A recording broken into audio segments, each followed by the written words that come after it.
안녕하세요. 우리 지난번 수업까지 해서 이제 이론을 마무리했었잖아요. 그리고 오늘부터는 이제 문제풀이가 8주간 동안 들어갈 텐데, 저 같은 경우에 이제 이 문제를 예를 들어서 위생직, 당연히 우리 위생직 시험부터 시작해서 관련한 뭐 영양학이라든지 기사시험이라든지 해서 다양한 문제들을 통해서 많은 부분에서 문제를 접하려고 좀 되도록 문제를 많이 실었거든요. 그러니까 문제 하나하나를 접하시면서 여러분들이 같이 응용을 하셨으면 좋겠습니다.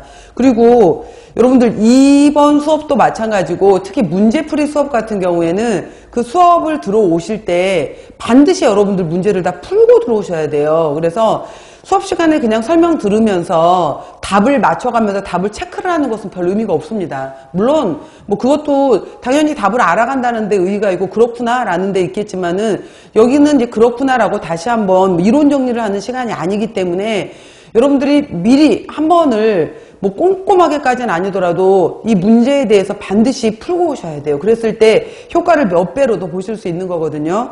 그래서 꼭 문제를 풀어오십사 이렇게 당부를 드리고 싶고요.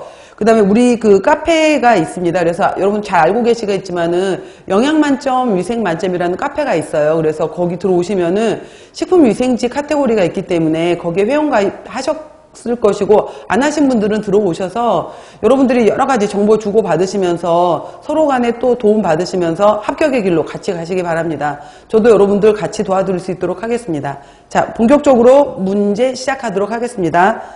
제1장 식품 속의 수분 들어가는데요.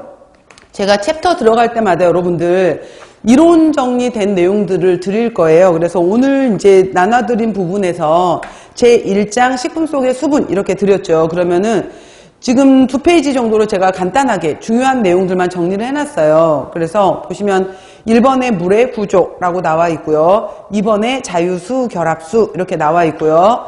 3번에 수분 활성도, 그 다음에 평형수분 함량에 대한 내용들이 나와 있고요. 그 다음에 4번에 보시면은 등온, 흡습, 탈습, 곡선에 대한 이야기가 나와 있죠. 그 다음에 그 뒷페이지 보시면은 각각 그 그래프 이거 꼭 머릿속에 사진으로 찍어 놓으시라 라고 했었고요. 4번에 보시면은 등온, 흡습, 탈습, 곡선에 있어서 A 영역, B 영역, C 영역 혹은 1영역, 2영역, 3영역 이렇게도 말을 하거든요. 이 영역에서의 특징들 물어보는 게 이제 문제화됩니다. 그래서 여러분들 아직 혹여라도 이 동영상 들으시면서 동영상 듣는 학생들 중에서는 지금 문제풀이가 안 되어 있다라는 분들은 먼저 문제를 풀고 들어오시길 바랍니다. 자, 이제 1번부터 문제를 풀면서 같이 정리하도록 할게요. 1번 보시면은 식품 조리 시 물과 관련된 내용 중 옳은 것은? 하고 물었죠. 그래서 물에 있어서 융해열은 기화열보다 높다라고 했는데, 자, 물이 있고 그 다음에 수증기가 있고 그 다음에 얼음이 있었을 때 물이 수증기로 되는 것을 우리가 기화라고 했었죠. 기체로 된다라고 했었고, 수증기가 물로 되는 것은 액체로 되니까 액화라고 하겠죠. 그 다음에 얼음이었던 고체가 물이 되는 과정을 우리가 이제 녹았다라고 해서 융해라고 할 것이고요. 물이 얼음으로 되는 것은 이제 굳는 것, 응고가 되는 시점을 얘기하겠죠. 그 다음 여기에서 보시면은 얼음이 수증기가 되거나 수증기가 얼음이 되거나 이거는 우리가 드라이 아이스 형태로 볼 수 있는 형태였잖아요. 그렇기 때문에 이거는 오고 가는 모든 것을 같이 승화라고 표현을 합니다. 그래서 지금 여기서 물어본 것은 융해열하고 문제가 뭐였죠? 융해열하고 기화열을 물어봤는데 얼음이 물로 될 때도 열이 필요하고 물이 수증기로 될 때도 열이 필요해요. 그래서 여기로 될 때는 그람당 80칼로리 융해열은 필요하다면은 물이 수증기로 되려면 우리가 100도까지 물을 끓여줘야 되잖아요. 이때 필요한 것은 539칼로리가 필요하기 때문에 기화열이 훨씬 크죠. 그래서 융해열은 기화열보다 높다라고 했기 때문에 융해는 80, 기화열은 539 이런 내용이고요. 식품을 구성하고 있는 수분 중에서 자유수. 그래서 우리가 지금 이제 여기서부터 시작되는 거예요. 그래서 간단한 문제로 나오게 되면은 자유수와 바로 지금 나와 있는 것처럼 결합수를 비교하는 것이 나오는데, 자유수 같은 경우에는 이거는 식품 속에 들어 있었을 때 우리가 제거될 수 있는 물이라고 해서 대표적인 예로 항상 많이 뜨는 게 두부잖아요. 두부 속에 물 짜낼 수 있는 것들, 이런 것들 제거 가능하다. 이거는 각각의 결합을 하고 있기 때문에 결합수 안에 있는 물들은 제거할 수 없다. 밀가루 속에, 뭐 쌀 속에 들어있는 것들 제거할 수 없는 것들. 그 다음에 이거는 용매로 이용 가능하지만은 이거는 용매로 이용할 수가 없다. 그래서 이거는 자유수 부분은 미생물의 생육에 있어서 이용할 수 있는 물이지만은 결합수에 있는 것은 미생물 생육에 이용할 수 없는 물이다. 이런 내용들이 있었어요. 그 다음에 이 자유수는 분리가 되어 있는 물이기 때문에 이거는 수증기도 될 수 있어서 수증기압이 높다라고 한다면은 결합수에 있는 것들은 잘 제거하기 어렵단 말이에요. 그렇기 때문에 이거는 수증기압이 낮다. 뭐 그 밖에도 여러 가지 특징들이 있지만은 일단 이 정도를 보시고 나서 볼까요? 그러면은 자, 이번에 식품을 구성하고 있는 수분 중 자유수는, 자유수를 물었죠. 효소 활성에 이용이 되지 못한다라고 했는데 지금 미생물 생육부터 시작해서 효소 활성에 이거는 이용할 수 있다면은 결합수에 해당이 되는 것이 효소 활성에 이용할 수가 없겠죠. 그러니까 2번도 틀렸고요. 물은 수소 결합에 의해서 분자가 결합되어 있다라고 해서 바로 이제 H2O 물 분자 같은 경우에는 산소를 기준으로 해서 수소끼리의 양이온 여기 간에는 이제 공유 결합을 하고 있는 거고 이쪽 간에는 플러스 마이너스 이온 결합을 하고 있는 거고 이렇게 결합되어 있는 형태를 가지고 있다라는 거죠. 그래서 정답은 3번. 그리고 플러스 마이너스를 가지고 있기 때문에 바로 양쪽성 쌍극자 형태를 가지고 있게 되는 거고 극성을 띠기 때문에 바로 물이 모든 것들을 녹일 수 있는 용매로 작용할 수 있는 성질에 대해서도 쌍극자다, 극성이다, 용매다 라고 들어갈 수가 있는 겁니다. 다음 보시면은 그래서 정답은 1번에 3번이 되겠죠. 그 다음에 4번에 보시면 급속 동결할 경우, 완만 동결할 경우보다 해동시 드립 현상이 더 심하다라고 했는데 드립이라는 용어도 좀 알아놓을 필요가 있다라고 했어요. 그래서 우리가 특히 이제 대표적인 드립의 예로 보는 것이 육류의 해동이거든요. 그래서 고기 종류들을 우리가 동결, 냉동을 시킨다라는 것은 동결 자체가 목적이 아니라 이건 보관의 목적인 거고 언젠가는 이거를 해동시켜서 먹겠다라는 거잖아요. 그랬을 때 해동 과정에서 가지고 있는 육즙이 굉장히 많이 손실돼 버리는 그러니까 물이 빠져나오는 현상을 우리가 드립이라고 하는데 드립이 많아지게 되면은 그만큼 영양가 손실도 많아지고 미생물 증식도 많아질 수 있기 때문에 좋은 게 아니에요. 그래서 드립은 줄일 수 있어야지 좋은 거거든요. 그랬을 때 완만 동결이라는 것이 있었고 급속 동결이라는 것이 있는데 완만 동결은 보통 가정집에서의 일반적인 냉동실 상태를 말하는 거예요. 그래서 천천히 냉동이 되기 때문에 마이너스 1도, 마이너스 5도에 노출이 되다가 저희 집 냉장고 같은 경우에도 마이너스 20도로 설정을 해놨는데 여기로 뚝 떨어지지 않는단 말이에요. 천천히 여기서부터 내려가다 보니 얼음 결정이 커지게 되기 때문에 결국은 이 얼음 결정이 커지게 된 것들이 나중에 드립이 될 수 있고 조직에 손상을 일으킬 수도 있다라고 했었어요. 그런데 급속 동결 같은 경우에는 마이너스 30도 이렇게 그냥 갑자기 확 그냥 온도가 낮아져 버리기 때문에 생선이라면은 얼음이 작게 수분이 작게 있는 상태에서 큰 얼음 덩어리가 아니라 가지고 있는 이 작은 수분 그 자체로 그냥 얼어져 버리는 거예요. 얼려져 버리기 때문에 나중에 이거는 해동을 했었을 때도 그만큼의 손실이 적은 거죠. 그래서 바로 급속 동결이 좋다라는 거죠. 그래서 급속 동결을 할 경우 완만 동결할 때보다 해동시 드립 현상이 더 심하다. 아니죠. 그래서 1번에 3번 이렇게 가셔야 되고요. 여러분 답만 체크하는 거 의미 없습니다. 그래서 답만 체크하는 것은 진짜 의미 없어요. 이거는 그냥 공부하는 데 있어서 그 효과가 정말 떨어져요. 그래서 이 1번 문제 하나를 보더라도 융해열이 있고 기화열이 있어. 자유수가 있고 결합수가 있어. 그 다음에 물 분자의 구조는 이래. 그 다음에 동결 해동 과정에서 완만 동결 급속 동결 과정이 있어.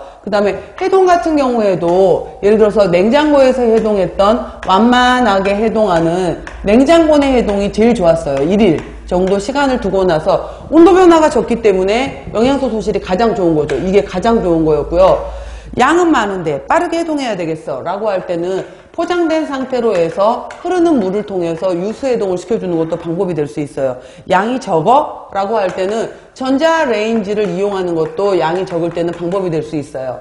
그 다음에 그런데 가능하면 하지 말아야 될 것 중에 하나가 실온에 내놓게 되면은 온도 변화가 확 차이가 많이 나게 되면서 여기에서 이제 막 드립이 많이 발생된다든지 이러기 때문에 가장 피해야 되는 것 중에 하나는 실온해동이다 라는 내용이었죠. 그러니까 1번 문제 하나를 가지고서도 4개를 정리할 수가 있는 거예요. 아셨나요? 그래서 반드시 그래서 공부를 해 오셔야 되는 거고, 이걸 보면서도 1번의 답은 3번, 이게 중요한 게 아니라는 걸 계속 제가 강조드리고 싶은 겁니다. 다음 2번 보시면 유리수에 관한 설명으로 옳은 것은 그랬죠. 염류, 당류, 수용성, 단백질 등의 용매로 작용한다. 용매로 작용할 수 있는 것이 바로 자유수의 특징이었죠. 정답은 1번이네요. 그죠? 그래서 식품 등이 체내에서 연소될 때 우리가 음식을 섭취를 해서 물론 물도 먹지만은 내가 사과도 먹고 뭐 예를 들어서 밥도 먹고 여러 가지를 먹잖아요. 그랬을 때 우리 몸속에서도 여러분 TCA 사이클 뭐 이런 거 들어보셨을 텐데 이런 에너지 대사 과정을 거쳐서 대사 과정 중에서 최종적으로 칼로리도 발생을 시키고 우리 몸에서도 탄수화물, 단백질, 지방을 먹었을 때 CO2 가스도 발생이 되고 우리 몸속에서 또 바로 음식물을 통해서 물 분자를 만들어내기도 해요. 그래서 몸에서 내가 물을 섭취하지 않았더라도 탄수화물, 밥, 고기, 뭐 이러한 것들, 튀김 이런 거를 통해서도 우리 몸에서 만들어지는 물이 있거든요. 이 물에 해당이 되는 것을 우리가 바로 메타볼릭 워터라고 해서 대사수라는 용어를 쓰기도 해요. 뭐 사람마다 다르긴 하지만은 대체적으로 이 하루에 뭐 300ml 정도 지금 만들어진다 이렇게도 봐요. 그리고 실제로 뭐 이건 별 중요한 얘기는 아니지만은 그 사막에 사는 낙타라든지 이 경우는 물 한 모금도 없이 뭐 이렇게 몇 달을 견디기도 하잖아요. 그래서 그 낙타 같은 경우에 혹에 이제 지방 형태를 보관을 해 있으면서 그 지방을 바로 대사수로 이렇게 만들어가면서 이걸 물로 사용하는 거예요. 그래서 이러한 체내에서 대사를 통해 만들어지는 것들을 대사수라고 하고 이건 유리수와 이런 거하고 관계없는 거예요. 용질에 대해서 용매로 작용하지 못한다 라고 했죠. 용매로 작용하지 못하는 것은 누구의 특징이에요? 결합수의 특징에 해당이 될 거고요. 그 다음에 미생물의 번식과 발화에도 이용되지 못한다 라고 했죠. 그래서 미생물이 이용할 수도 없다 라고 하게 되면 결합수의 특징이니까 정답은 1번이 되겠네요. 1번. 그래서 다시 한번 이 문제가 헷갈린다면 자유수 결합수를 내지는 다시 정리해야 되겠구나. 자유수가 유리수예요. 다음 결합수에 대한 설명이 아닌 것은 그랬죠. 결합수에 해당이 되는 것들은 자 물어본 거 이번에는 식품 성분인 단백질, 당류와 결합하고 있다. 맞고요. 비중에 해당이 되는 것이 4도시에서 최고이다 라고 했는데 가장 작게 응집되어 있는 형태가 바로 이제 밀도가 제일 센 거 바로 4도시에서 최고인 것은 유리수의 특징이에요. 그리고 수증기압이 보통 물보다 낮다. 잘 결합되어 있기 때문에 제거할 수도 없고 수증기가 될 수도 없기 때문에 수증기압이 낮다라고 했잖아요. 그래서 이거 맞는 설명이었고요. 마이너스 18도. 보통의 물 같은 경우에는 보통의 물은 0도가 되면은 얼어야 되는 거지만은 자유수는 이런 식으로 제거할 수가 없기 때문에 마이너스 18도 이하가 돼도 잘 얼지 않아요. 그래서 바로 결합수에 대한 설명이 아닌 것은 3번의 2번이죠. 2번이고 비중이 4도시에서 최고인 것은 유리수에 대한 물에 대한 설명이에요. 다음 4번 보시면 식품 중 결합수에 대한 설명으로 옳은 것은 그랬죠. 마찬가지예요. 염류, 당류 등을 잘 용해한다. 용해하는 작용을 하는 것은 자유수의 성질. 식품을 압착해도 제거되지 않는다. 제거되지 않는다. 바로 결합수의 성질이겠죠. 2번이 정답이고요. 0도 이하에서 쉽게 언다. 자유수의 성질. 미생물의 번식에 이용된다. 자유수의 성질. 일부러 비슷한 문제지만 계속 반복을 하는 거예요. 그래서 4번에도 2번이 답이 되고요. 다음 5번 보시면은 다음 중 삼투압에 의한 세균의 원형질 분리를 이용한 식품의 저장 방법은? 하고 물었잖아요. 이게 무슨 말이냐면은 바로 이제 이걸 응용한 게 뭐냐 그랬었는데 세포. 사람도 그렇고 식물도 그렇고 다 세포로 이루어져 있는데 세포는 세포벽 성분이 있고 바깥쪽에 세포벽이 있고 안쪽에 세포막이 있는데 이 세포막 같은 경우에는 대체적으로 반투막의 성질을 가지고 있으면서 물 분자 이런 것들은 밖으로 나가거나 들어올 수 있는데 여기 내부에 있는 것들은 잘 내보내질 못해요. 그런데 여기에 이제 그래서 우리가 예를 들어서 대표적인 예가 뭐냐면은 콘택트 렌즈를 우리가 이제 바깥 보관을 한다라고 했었을 때 맹물에 보관해 놓지 않잖아요. 어디다 보관해 놔야 돼요? 식염수잖아. 근데 식염수 맛본 적 있는지 모르겠지만은 짭짤하단 말이에요. 그래서 대략 0.85% 정도의 식염수에 보관해 놓게 되는 건데 뭐 0.85라고 했었을 때 이게 0.85하고 농도가 같기 때문에 그 가지고 있는 것과 바깥쪽의 농도가 같은 것을 등장액이라고 해요. 같은 농도다. 등장액이라고 하게 되는데 우리가 배추 같은 경우에를 절이게 되면은 바깥쪽은 안쪽은 0.85%였다면은 그 보통 우리가 이제 배추 절인 김치 할 때는 많게는 뭐 10%까지도 소금을 넣어 주거든요. 그럼 바깥쪽은 완전히 바깥쪽은 고농도가 돼버리니까 상대적으로 안쪽은 저농도가 돼버리는 거잖아요. 그런 경우에 바로 안쪽에 있는 그러니까 상추 이것도